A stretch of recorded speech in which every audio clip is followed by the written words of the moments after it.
Mis amados hermanos, hoy es día del Señor, es día que celebremos con gozo que nuestro Rey, nuestro Redentor, nuestro Salvador vive. Vive porque se levantó de entre los muertos con gran poder y gloria en un día como hoy, domingo. Escuchemos el llamamiento a la adoración como está en el Salmo 117. Alaben al Señor, naciones todas, pueblos todos, cántenle alabanzas.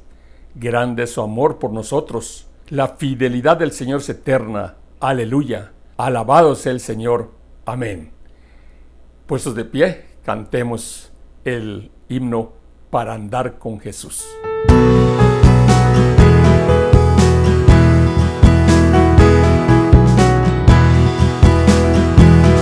Para andar con Jesús no hay sendero mejor que guardar sus mandatos de amor. Obedientes a Él siempre habremos de ser y tendremos de Cristo el poder. Obedecer y confiar en Jesús es la regla marcada para andar en la luz. Cuando vamos así, como brilla la luz en la senda al andar con Jesús. Su promesa de estar con los suyos es fiel, si obedecen y esperan en Él. Obedecer y confiar en Jesús es la regla marcada para andar en la luz. Mas sus dones de amor nunca habréis de alcanzar si rendidos no vais a su altar. Pues su paz y su amor solo son para aquel que a sus leyes divinas es fiel. Obedecer y confiar en Jesús es la regla marcada para andar en la luz. Algo muy importante cuando nos acercamos a Dios es que su luz nos ilumina y es más patente para nosotros nuestro pecado. Y es por esa razón que nos acercamos a Él en confesión. Vamos primero a confesar individualmente y entonces yo terminaré con una oración comunitaria. Oremos.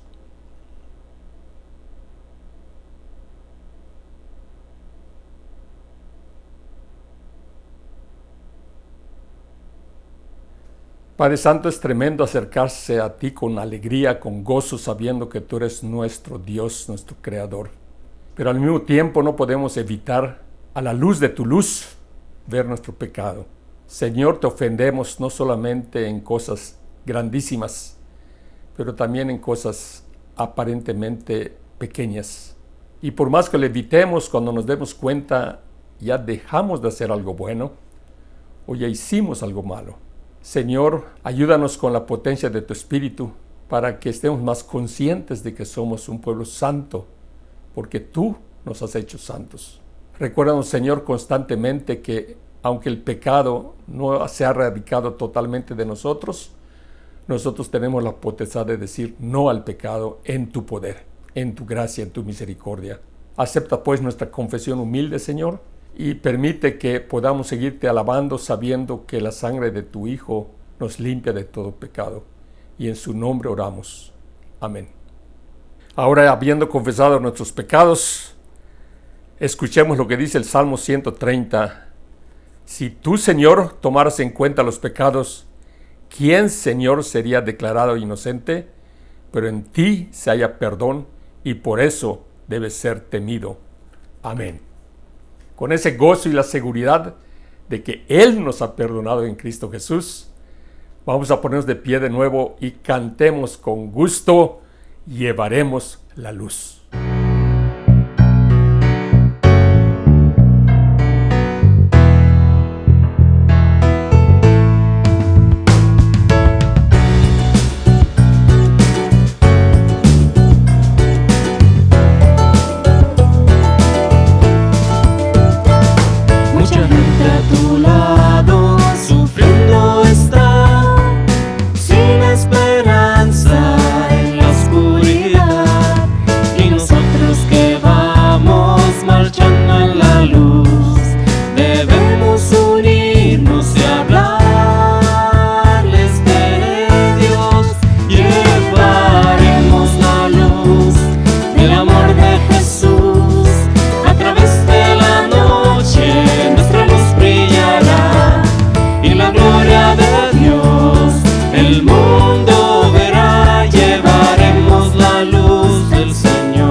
En Lucas 18 nos dice la Escritura algo muy interesante. 2 hombres subieron al templo a orar.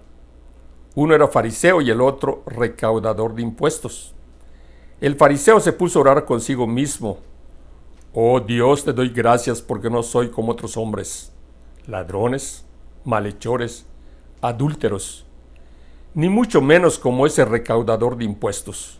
Ayuno 2 veces a la semana y doy la 10ª parte de todo lo que recibo. En cambio, el recaudador de impuestos, que se había quedado a cierta distancia, ni siquiera se atrevía a alzar la vista al cielo, sino que se golpeaba el pecho y decía: Oh Dios, ten compasión de mí, que soy pecador. Les digo que este y no aquel volvió a su casa justificado ante Dios, pues todo el que a sí mismo se enaltece será humillado, y el que se humilla será enaltecido. Amén. Y es tiempo ahora de reconocer una vez más que Dios es nuestro Rey, que es nuestro Señor, nuestro Creador, y por lo tanto traigamos nuestros diezmos y nuestras ofrendas a Él.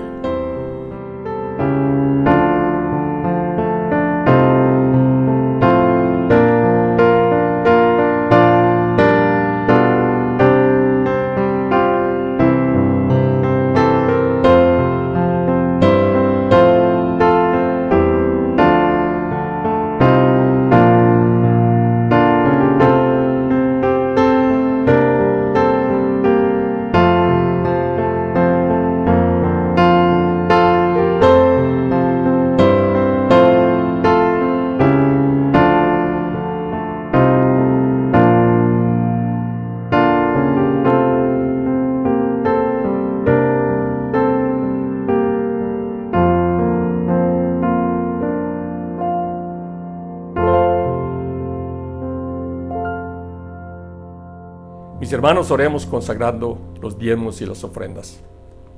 Padre Santo, hemos traído nuestros diezmos en reconocimiento que tú eres nuestro dueño, tú eres nuestro Rey, tú eres nuestro Creador, tú eres nuestro Señor. Y reconocemos que tu reino para con nosotros es sumamente benigno. Y por eso, con gozo, no con reluctancia, pero con buena disposición de corazón, te traemos nuestros diezmos. Pero además, Señor, reconocemos que tú nos has bendecido mucho más allá de lo que esperábamos, y por eso también en adición traemos ofrendas. Te estamos rogando, Señor, que tú las aceptes. Te estamos rogando que las consagres a tu servicio. Te estamos rogando, Señor, que dirijas a las personas que se van a encargar de distribuirlas, de tal manera que se ayude a los necesitados, de manera que los huérfanos o las viudas encuentren alguna ayuda, algún alimento. Y también, Señor, necesitamos proclamar más el Evangelio.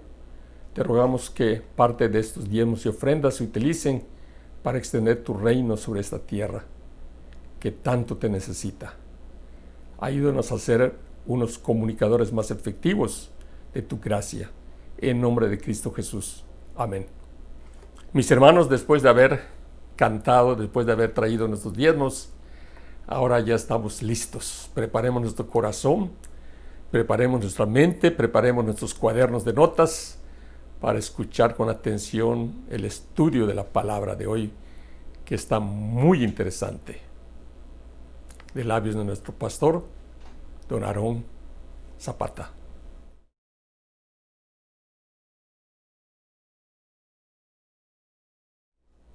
Jesús elige a sus apóstoles. ¿Qué tomas en consideración cuando alguien te llama? ¿Responde siempre con rapidez, contento y con disposición de servicio?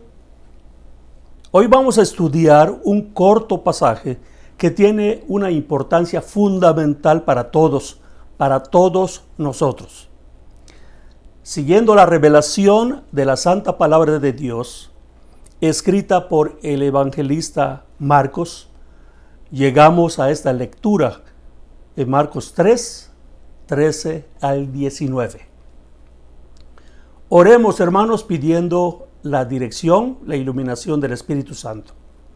Señor y Padre Celestial, te damos gracias por tu hermosa palabra, en la cual tú te revelas a ti mismo y nos muestras tu voluntad para nuestras vidas. Te rogamos que tu Santo Espíritu ilumine nuestra mente para entender, nuestro corazón para aceptar y nuestra voluntad para decidir ser obedientes a tu soberana voz. Gracias, Padre, en Cristo Jesús. Amén. La palabra de Dios dice así: Subió Jesús a una montaña y llamó a los que quiso, los cuales se reunieron con él. Designó a 12, a quienes nombró apóstoles, para que lo acompañaran y para enviarlos a predicar y ejercer autoridad para expulsar demonios. Estos son los 12 que él nombró: Simón, a quien llamó Pedro; Jacobo y su hermano Juan, hijos de Zebedeo, a quienes llamó Boanerges, que significa hijos del trueno; Andrés, Felipe, Bartolomé, Mateo, Tomás, Jacobo hijo de Alfeo, Tadeo, Simón el celote y Judas Iscariote, el que lo traicionó. Esta es palabra de Dios. Nuestro Señor Jesucristo había llegado a un momento decisivo en su vida y ministerio. Ya había formulado su mensaje, el Evangelio, las buenas nuevas de Dios, las buenas nuevas de Jesucristo. Ya había escogido su metodología: predicar, sanar y echar fuera demonios. Había llegado el momento de hacer que su mensaje fuera permanente y de que este mensaje fuera expandido. En ese tiempo no había imprenta, no había periódicos, radio, televisión, internet, no había YouTube. ¿Cómo iba a hacer para que su mensaje fuera permanente y de que este mensaje fuera expandido? Nuestro Señor decidió elegir a unas personas para grabar permanentemente en sus mentes y corazones ese mensaje y para que lo expandieran en todo lugar. Nuestro Señor formó un equipo. ¿Qué hizo nuestro Señor Jesucristo para elegir a los miembros de su equipo, de su grupo de ministerio? Veamos cómo comienza este pasaje. Subió Jesús a una montaña. Con esa sencillez, con esa brevedad, Marcos nos dice el antecedente a la elección y al llamado de los 12 apóstoles. Providencialmente, podemos apoyarnos en los otros evangelistas que nos dicen algo adicional.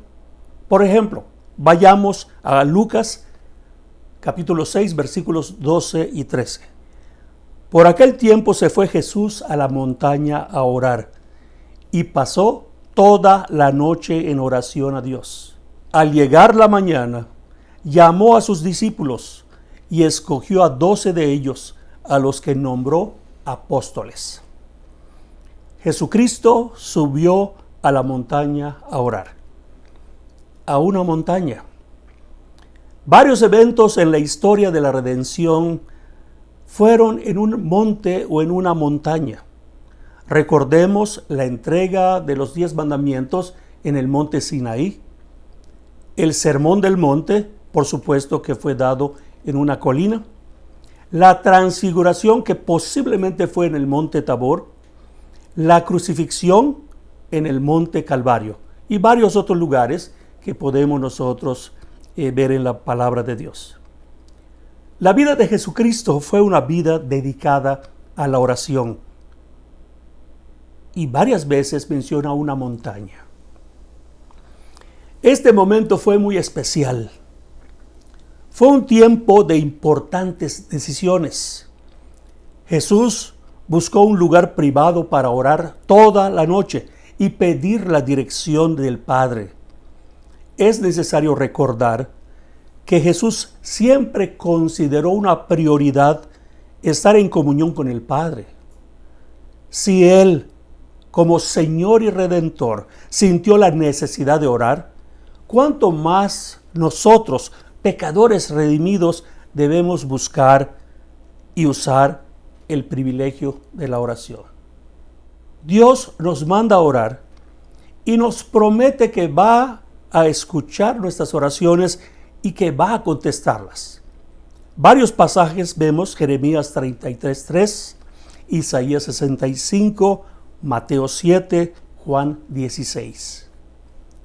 Al orar y leer su palabra, Dios va cambiando nuestros corazones al estar en constante comunión con Él, ya que nos muestra su voluntad. Por ejemplo, veamos Miqueas 6:8, que dice: ya se te ha declarado lo que es bueno, ya se te ha dicho lo que de ti espera el Señor: practicar la justicia, amar la misericordia y humillarte ante tu Dios.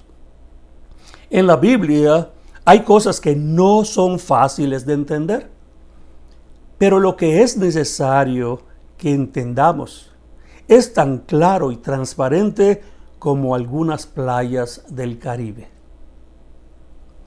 ¿Cómo está tu vida de oración? ¿Cómo está nuestra vida de oración? ¿Oramos siquiera? ¿Por qué cosas oramos? La palabra de Dios sigue y dice: Jesús eligió y llamó a los que Él quiso. Ellos no lo escogieron a Él los escogió a ellos. Este texto nos invita a estudiar con más profundidad la doctrina de la elección divina, consecuencia directa de la soberanía de Dios sobre nuestras vidas y sobre todo lo que existe. Jesús eligió y llamó a los que Él quiso, los cuales se reunieron con Él. Es claro que para reunirse con Jesús, los discípulos tuvieron que recibir el llamado, dejar muchas cosas e iniciar un nuevo tipo de vida, un cambio radical en sus vidas.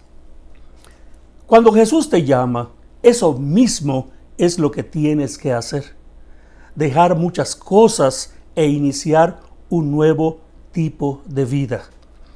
Tal vez tú seas una de esas personas a las que Jesús está llamando ahora para que hagas algo específico. ¿Cómo vas a responder a su llamado? ¿Qué tomas en consideración cuando Dios te llama? ¿Responde siempre con rapidez, contento y con disposición de servirle a Él y a su iglesia? ¿Cómo está tu corazón ahora para responder al llamado de Cristo?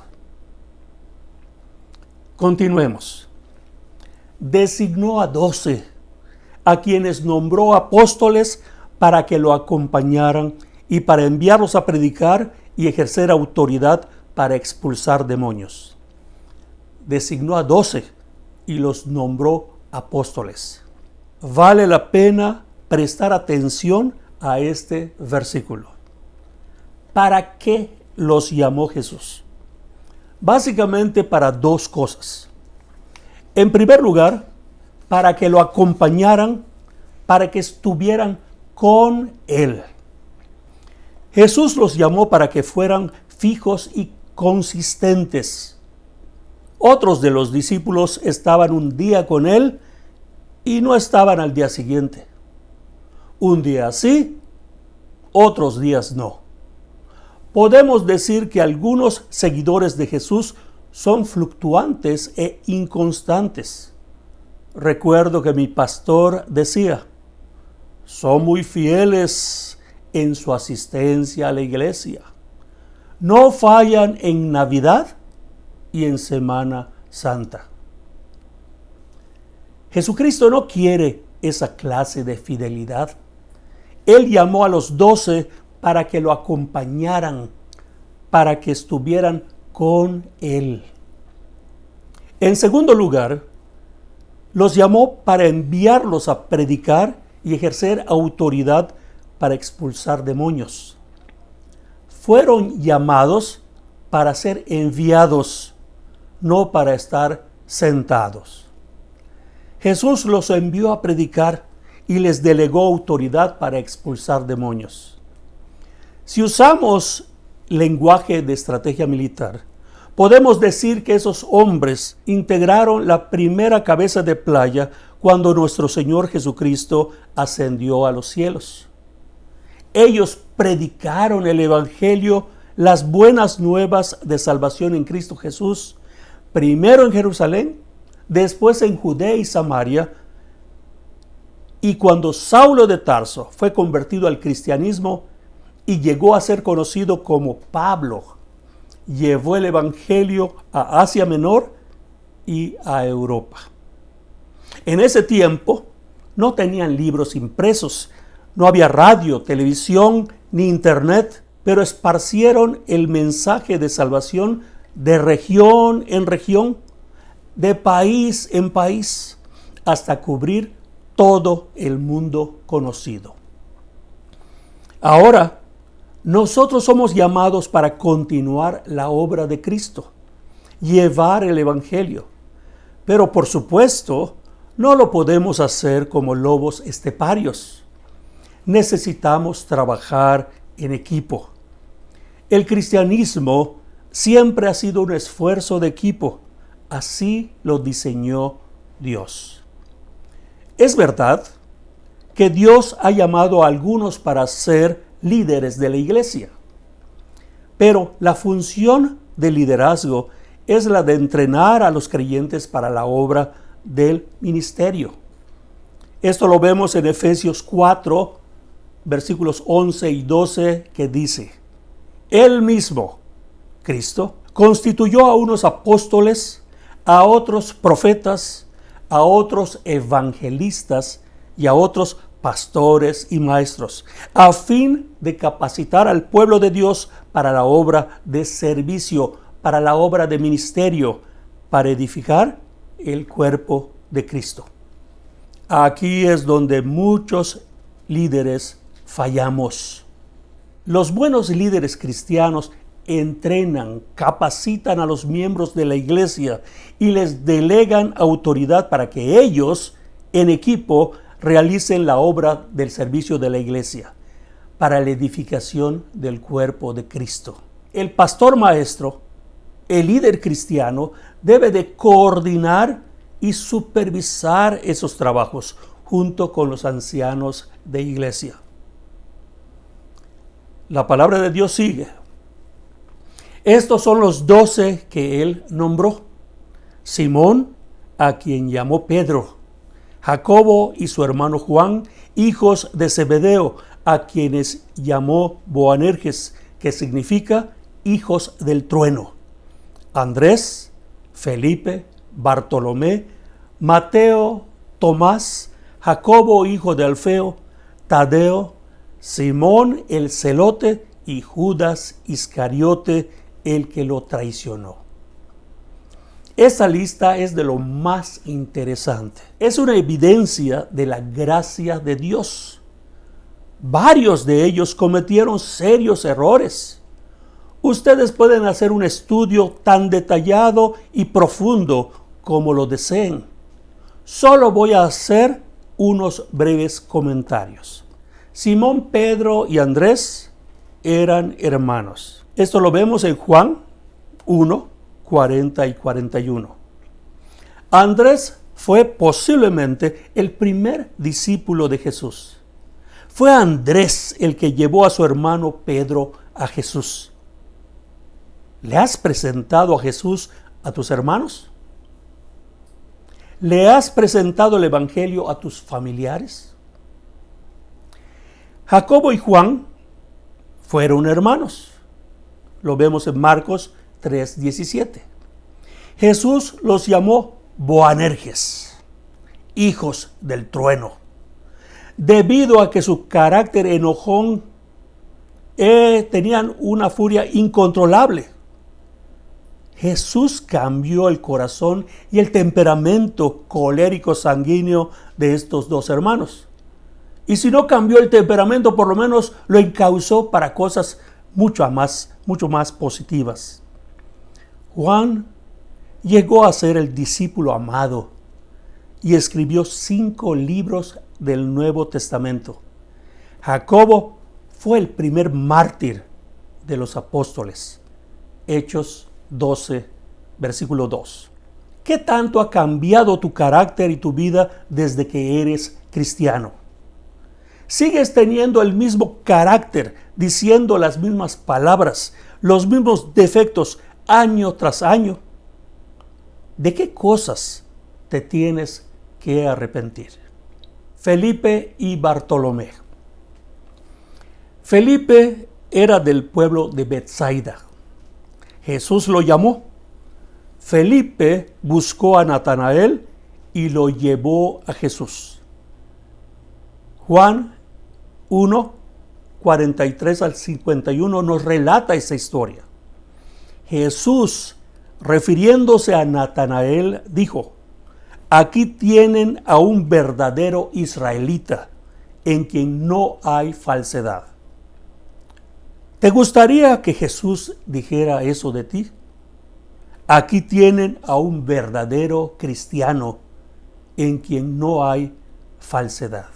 Aunque varios comentaristas no están de acuerdo, algunos piensan que Natanael es Bartolomé. Personalmente me inclino por esta idea. Mateo y Tomás. Mateo o Leví fue un publicano, o sea, un recaudador de impuestos. Era despreciado por la sociedad judía, ya que servía a los intereses económicos romanos. Abandonó su vida de ganancias lucrativas por seguir a Jesús. Un cambio radical. Tomás, por su parte, fue un tanto escéptico. No creía a la primera, no creía a la segunda. Necesitaba pruebas contundentes. Necesitaba ver para creer. Al final, Jesús lo convenció y Tomás, el incrédulo, creyó y le dijo a Jesús: Señor mío y Dios mío. Juan 20, 24 al 29. De Jacobo, hijo de Alfeo y Tadeo, sabemos muy poco. De Simón el Celote, mencionaré que era miembro de un grupo fanático judío conocido como los Celotes. Eran guerrilleros extremistas. Decían: solo Dios es el Señor y es el único que debe gobernar a la nación de Israel. De ahí su profundo odio hacia los romanos que dominaban a los judíos. ¿Puedes imaginar cómo un celote podía convivir con un publicano? ¿Cómo podían ser discípulos de Jesús tanto Simón el celote como Mateo el publicano? Polos opuestos en sus posiciones políticas. ¿Existe esa situación en las iglesias de hoy? Por supuesto. Jesucristo cambió a los dos. El corazón de ambos llegó a tener una devoción absoluta a Cristo. Como cristiano, ¿cómo te relacionas con aquellos que tienen una posición muy opuesta a la tuya? ¿Qué necesitas que Cristo haga en tu vida, como lo hizo en las vidas de Mateo y Simón? Judas Iscariote, el que le entregó. Este Judas es el último mencionado en la lista. Este es un impactante recordatorio que no todos los llamados siguen de corazón a Jesús. Judas Iscariote recibió el llamado externo, pero no la confirmación interna del Espíritu Santo. Sencillamente el corazón y la vida de Judas Iscariote no cambiaron. El que le entregó. En su oración, Jesús se refiere a Judas como el hijo de perdición. Juan 17:12 nos dice: y ninguno se perdió, sino aquel que nació para perderse, a fin de que se cumpliera la Escritura. Una persona le preguntó a un pastor: Pastor, ¿por qué Jesús escogió a Judas si sabía que le iba a traicionar? La respuesta nos la da la misma Biblia, a fin de que se cumpliera la Escritura. Una interesante pregunta: ¿por qué Jesús escogió a Judas? Pero hay una pregunta mucho más importante: ¿por qué y para qué nos escogió a ti y a mí? Cada uno de nosotros es llamado por su nombre e invitado a una relación creciente con Jesús. Los primeros discípulos no fueron grandes personajes, pero sin embargo fueron llamados por Jesús para formar su primera comunidad. La cualidad necesaria es un compromiso decidido a seguirlo. Ellos iban a identificar toda su vida con Él. Es claro que bíblicamente ya no puede haber apóstoles. Estudien ustedes los requisitos que nos dice la Biblia, requisitos necesarios para elegir a un apóstol. Esto está en Hechos 1, 15 al 25. Sin embargo, aunque no podemos ser apóstoles, todos somos llamados a ser discípulos de Jesús. Una vida de disciplina, de sacrificio y de servicio. Tenemos que seguir a Cristo y ser obedientes a Él. Tenemos que estar con Él, aprender de Él y ser enviados por Él. Jesucristo es Dios y Rey. Es nuestro Salvador y Señor. Él merece nuestra adoración y nuestra obediencia absoluta. Si tú nunca has reconocido a Jesús como tu Rey y Señor, es tiempo de que lo hagas. Las consecuencias de rechazar a Jesucristo son muy severas: muerte eterna y separación definitiva de Dios. Pero si oyes su llamado y recibes a Cristo como tu Señor y Salvador, los resultados son maravillosos. Ser perdonado, estar en paz con Dios, tener vida eterna y el gozo de servirle para siempre. Si eres cristiano y has estado frío y alejado del Señor, arrepiéntete y regresa para servirle. No seas irresponsable. Muchas personas están observando tu testimonio, cómo hablas, cómo actúas, qué piensas. Ese mal testimonio puede ser piedra de tropiezo para tu familia y para tus amigos, un impedimento para que ellos vayan a Cristo.